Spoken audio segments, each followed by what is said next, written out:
Kau jangan kan? Kenapa? Oh, jangan nyuruh goblok.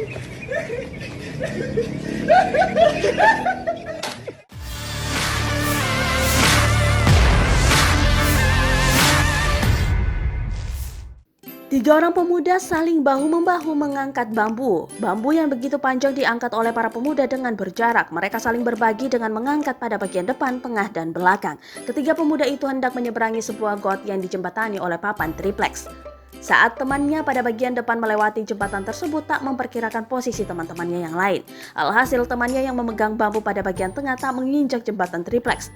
Ia malah bergantung dengan bambu yang dipikul dua temannya sampai bambu itu patah dan terjatuh di got. Bukannya sigap membantu, teman-temannya pun malah menertawakannya. Bahkan si pemuda yang terjatuh tersebut juga ikut menertawai dirinya sendiri. Momen itu diunggah akun Instagram @harun.ui dan viral di media sosial. Warganet juga menertawakan peristiwa tersebut dengan memberikan beragam komentar.